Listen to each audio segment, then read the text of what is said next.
Hey everyone, welcome to another LEGO Fan video. I'm your host LEGO Fan and I do fun LEGO videos that are about 10 steps for radio as well as cool Ben 10 videos. If you guys are new, please like, subscribe, ring the bell, do all that YouTube background stuff. And without the way, let's get started. So, last time we left off, we were doing a lot. We finished the Eiffel Tower and today we are going to start the Ben 10 Ultimate Alien arc, which covers the Ultimate Aggregor arc and the Ultimate Kevin arc. I'm sorry I'm rushing so much because I have a lot to cover today. This is because look at all these characters. It's going to be 6 parts, 12 characters each, including 13 in 4 parts of them. Yeah, so we got a lot to cover. Let's get started with our very first one, whose first line is this. I'm ultimized. Who knows how bad that kills the battery? So, of these, it runs like a quiz show. You got 10 seconds to guess which one of the characters said that line. And when that's over, I'll explain powers, weaknesses, and a bunch of other stuff. So if you're in this fictionalized world and you decide to fight them, you know how to beat them. So, of these characters, which one said that? Of the ones that are here, we got a lot, I know. It's going to get easier as time goes on. Good luck. 10 seconds.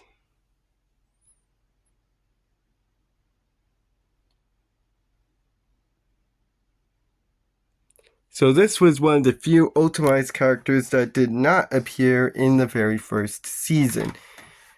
I know I went back and forth on my title saying it's the Andromeda 5 arc and then the season 1. Technically it is season 1 and now we're in season 2.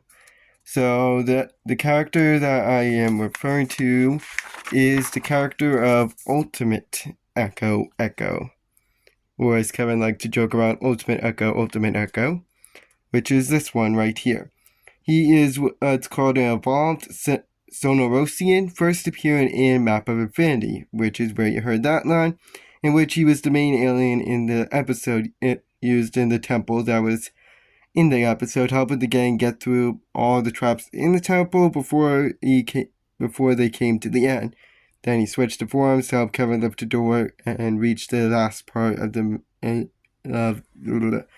first part of the Map of Infinity. Then he returned in Enemy of My Enemy to contain the nuclear fusion explosion that the Ritos, for some reason, decided to launch. Again, they don't think that much. And then he came back into the airlock where he changed back. Then lastly, in Absolute Power Part 2, he saved Cooper and then battled Kevin. And almost killed Ultimate Kevin, but he was talked out at the last minute and changed back. So, his main ability is that he could throw sonar discs, which are all the little blue holes on his body. These unleash sonar screams that will come right back when they are used, if they are not destroyed at least. They can also duplicate themselves and unleash an attack called Sonic Doom, which is a ball of sonar that traps a person and essentially can pretty much kill them. He can also survive in space and fly, as well as contain any big explosions. His sonar screams can also come from his body, which can push objects away from it, and are more powerful than his base form, able to tear apart buildings. However, he cannot clone himself. This is his one and only version. He's also not strong, and he can be pulled apart by magnets. Or at least he's magnetic. I should probably put it like that. Alrighty, next character up is this one. If you think for 1 second that Kevin wouldn't drain you dry.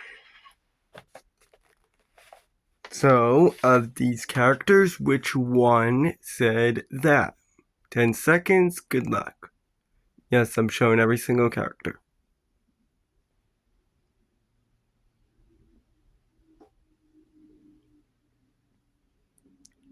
This is one of those characters that pretty much never talks. In fact, that's his only line in the entire season, and that is this character, Terraspin, who only really says his name up until that line there. He's what's called a Geochilone Aereo, first appearing in Reflected Glory, battling the alien robot, which is a character that does not appear on the wiki, but I will be talking about. and managed to beat it after grabbing his foot and spun so fast that I dismantled the robot, and then he changed back, dizzy. Then in further creation, he threw all the aggregbots off the ship and into the abyss. And again, another set of characters we'll get to. Then Absolute Power Part 1, he battled Gwen and got her stuck on a wall, but then he changed to energy when she slowed down time, which known his powers. And I realized that I forgot to include that ability. So he is strong and durable as well, and to make himself more durable, he can also tuck his body into a shell, and he can also make himself as a propeller to create strong winds. This can also come from the holes in his chest, though some people say that was an animation error. He can also fly and throw himself as a projectile, which is really weird when you see it. He also has somewhat quick reactions and could turn into a tornado to suck in anyone and launch them elsewhere. However, he can be mind controlled. He's not fast on land. He can be contained in mana. He could be frozen. It could be pretty difficult for him to get up if he happens to land on his shell, and also inconvenient timeouts because it can make him dizzy afterwards, considering his whole ability is to spin. Also, if you can manage to slow down time somehow, you can also stop him that way. Remember how I was saying that there's a lot of bonus creatures that I include that are not on the wiki, but I feel are important to include? This is one of those, and I just simply called it the Temple Monster, the one that comes from the very first episode, Map of Infinity. So, of these, which one do you think I would consider the Temple Monster, because they don't have a first line, and I don't blame you for not knowing this. 10 seconds, good luck.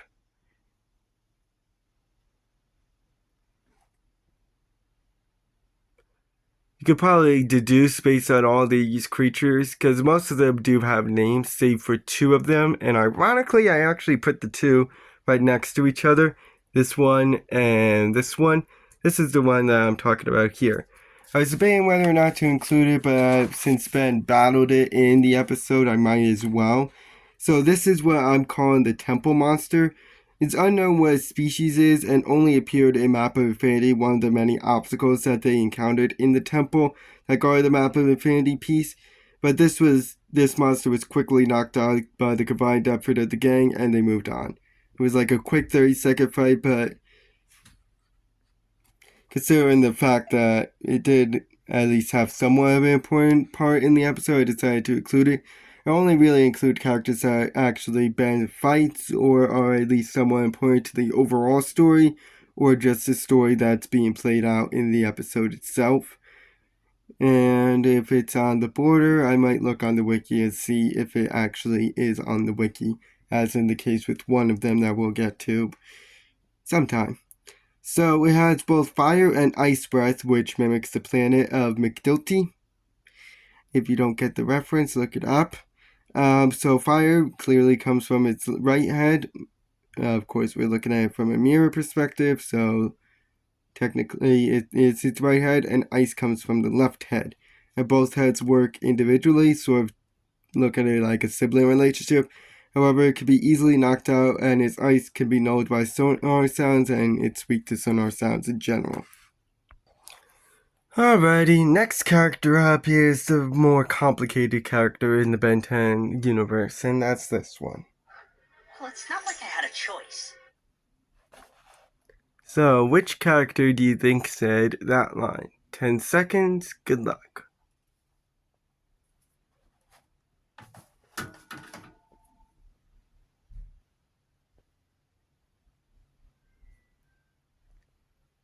So that is the character of Argit.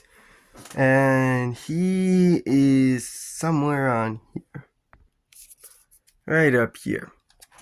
So it's not known what his species is. He's his own species. There probably is multiple of him.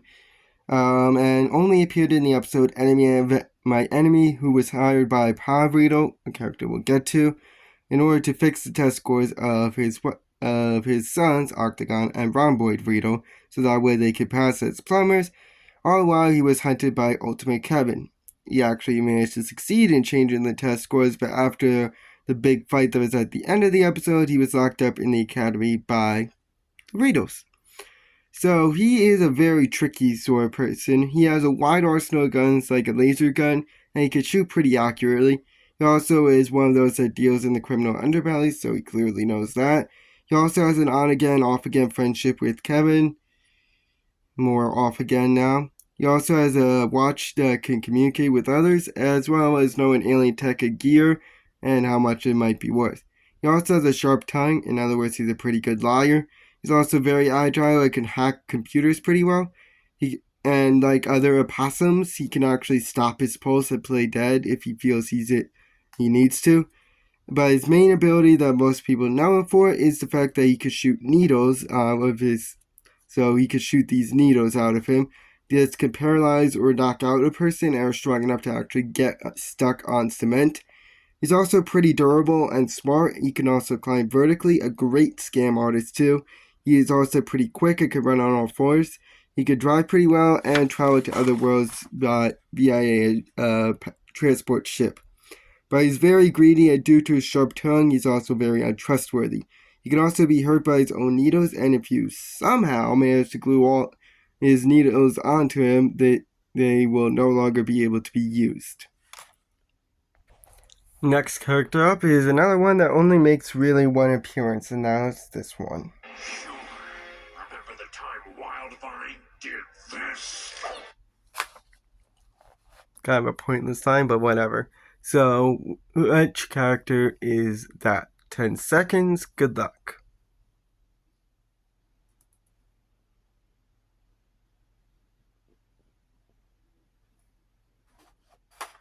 So that is the character of Ultimate Swampfire.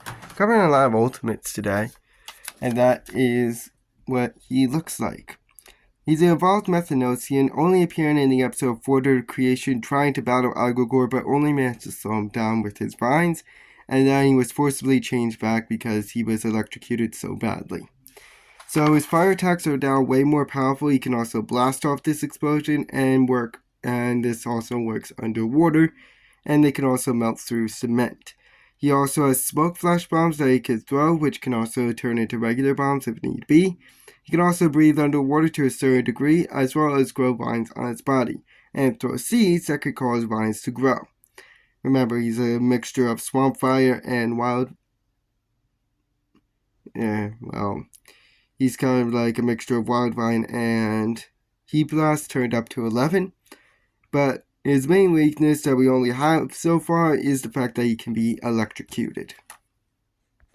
The next character up only says their name, and obviously I don't include that because I don't want to give it away. So, which one of these characters is way big? 10 seconds, good luck.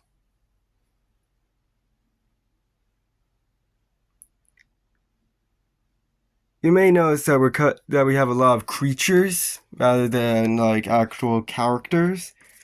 But we got a lot of nice colorful characters to cover, which I'm really excited for. I always love the villains. So this is the character of Waybig. He doesn't have a first line and he's a Toku star, first only appearing in the episode Absolute Power Part 1, being the last alien to battle Gwen and used his cosmic beam to finish her off and then changed back. And by finish her off, I mean knock her out. Don't worry, he didn't kill her.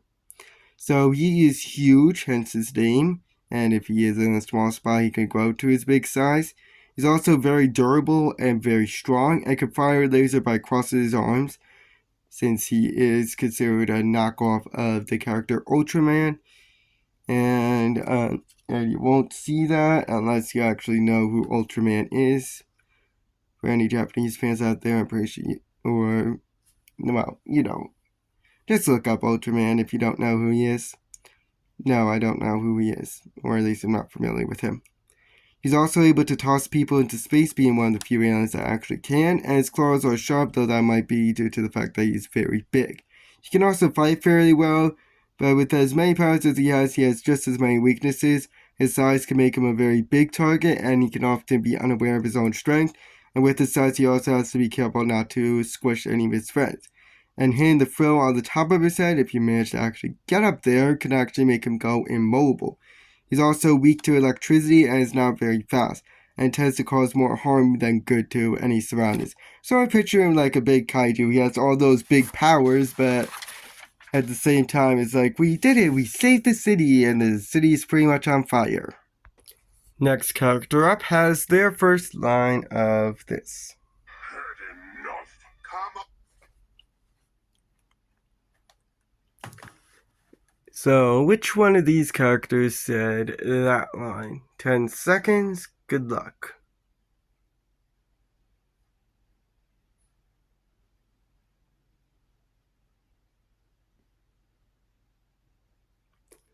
For once, we actually got a character that makes more than one appearance.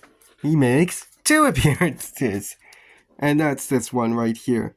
Ultimate Humungosaur. He is an involved backstory and first appeared in Where the Magic Happens, battling the character of Adwecha, before having to rescue his friends from the collapsing citadel, and then he escaped Ledger Domain and timed out shortly afterwards. Then he appeared in Enemy of My Enemy, battling Kevin 1v1, and put up a pretty good fight, but he lost after getting an uppercut of all uppercuts and timed out, and then switched to Echo to change to make sure the explosion doesn't blow up the entire place. So he has an enhanced strength and durability, clearly.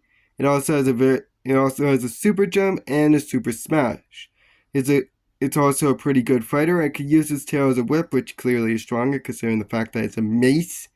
He also has a super jump, and his most prominent ability being the fact that he can shapeshift his hands to fire missiles. Technically it's bone fragments, but we're not going to go into that whole can of worms. But he can no longer increase his size, and that's really the only weakness that we know about. Alrighty, next character up also doesn't have a first line, so which one of these characters is the Robot Extermination Device, or the REDs as they are nicknamed? 10 seconds, good luck.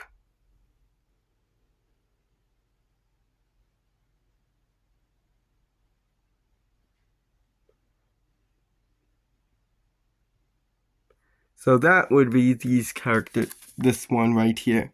I was considering whether or not to include them as part of a different character that we'll get to later on, considering they're used by him, but considering the wiki actually considers them a separate character, I decided to make them a separate character myself. So they are a robot only appearing in the episode Reflected Glory, used by the character of Siphon to try and get rid of Cash and JT. But they ended up being the distraction for Kevin and Gwen away from the main fight, and all 3 of the ones were destroyed via some trickery by Kevin and Gwen. So they could fly / levitate and fire lasers, like any good flying robot in this series could do. They're also pretty fast and durable, so pretty much your atypical robot drone in this series. However, they can be destroyed by their own lasers and be fooled by mirrors, so they are pretty gullible. Okay, so the next character up is this one. He was showing off. So which one of these characters said that? 10 seconds, good luck.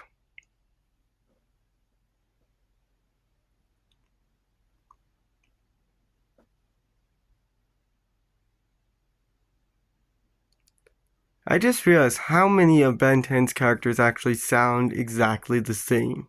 That may sound like 4 arms, but it's actually Armadillo.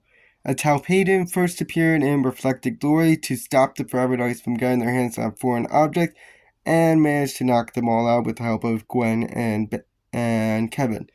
And then last appeared in Nor Iron Bar's a cage used to hold back Ultimate Kevin, but instead accidentally caused a mind collapse after he was shoved into a pillar and let Ultimate Kevin get away. So he's pretty strong and could create shockwaves with his hands, which could damage walls and buildings, as well as do this with his body like a counter vibration or his arm. He can also create earthquakes and dig underground. He's also pretty durable and is somewhat fast and can't be contained by mana. However, he can be harmed by Argit's needles. Alright, our first big one of the day, and that would be this character. She's okay, which is more than I can say for Aggregor. So which 2 are that one? 10 seconds, good luck. And no, that wasn't proper English.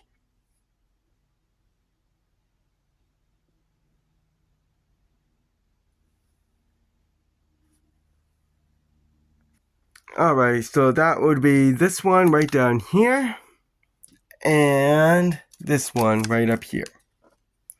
And of course, this is the character of Grandpa Max, or Max Tennyson. First appeared in a map of Infinity to try and take out Aggregor, but instead he got blasted away. This damaged his nervous system, so he had to spend some time on Galvin Prime in a healing pod so it could be reconstructed. And he did so.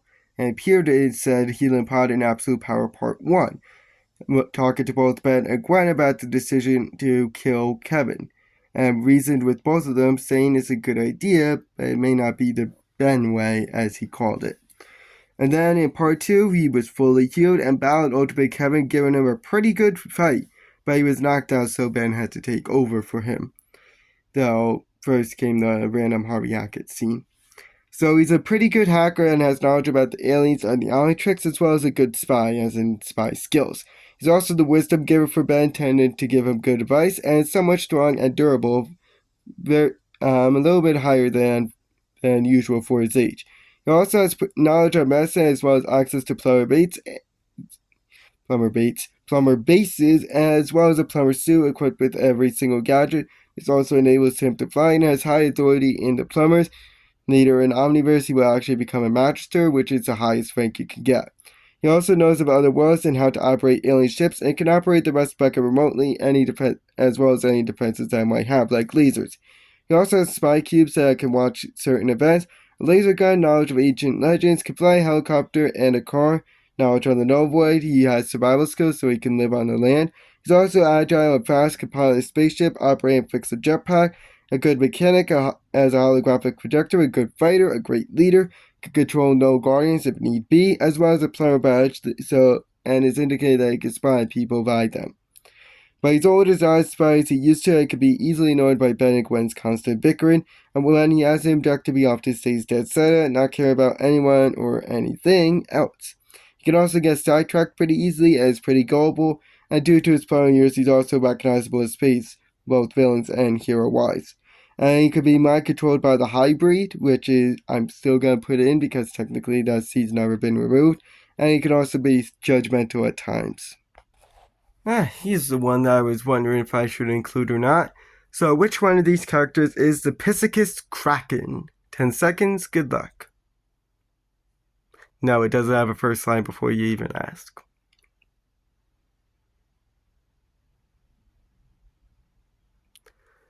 So I was debating whether or not to include wild animals, considering the fact that they're, wild animals, so they're acting out of instinct. And while in Deep there were 2 instances of wild animals, the deep sea creatures and then this guy, I was debating whether or not to include them because, they act on instinct. But this one actually had its own wiki page, so I decided I should probably include it. So this is what's called a Pissicus kraken. It's his own species, only appearing in the episode Deep when they first entered the planet, but it was shocked by their combined efforts and thought defeated. But it wasn't. And thankfully it was actually officially taken out when Pike, who we'll get to in sometime, don't know when, Pike used the sonar device from behind and managed to knock it out. So yeah, it clearly breathes underwater and is pretty strong and durable, as well as prehensile tentacles. It also has sharp claws and it's pretty huge, considering the fact that it's actually kraken. As long as tentacles can also coil around prey and is a pretty good swimmer, by agreeing hard by electric or sonar attacks, as it's weak to both of them. I think we'll wrap it up after this one. Actually, maybe I'll do one more. Who knows? So the next character up are the aggregbots. So which one is the aggregbots? 10 seconds, good luck.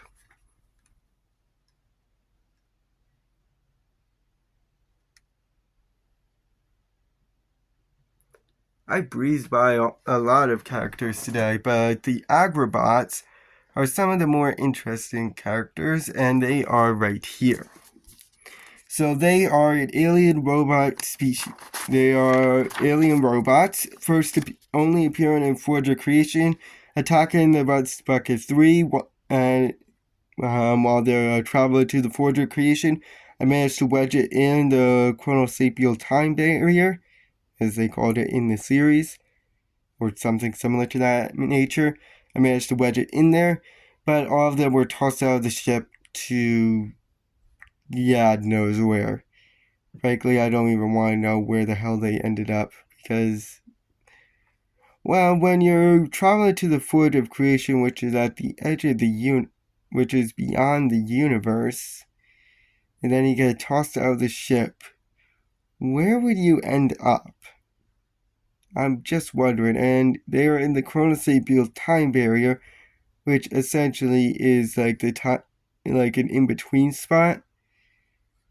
Ooh, that's a horrible fate. So they are very numerous and act as a small army for Aggregor. Then again, he lost his ship, so we don't even know how they even got there. They are also somewhat strong and able to restrain the Andromeda 5, and could pilot a ship, and most are equipped with laser guns. It can also breathe in space of welding torches in order to open ships up, and can climb vertically on walls. By extreme heat can easily melt them. They also can be dumb at times and are magnetic. They can also be blasted away by mana pretty easily. I think we got time for one more, so let's see who it is. Alright, last one of the day, and their first line is this. Which two are that? 10 seconds, good luck.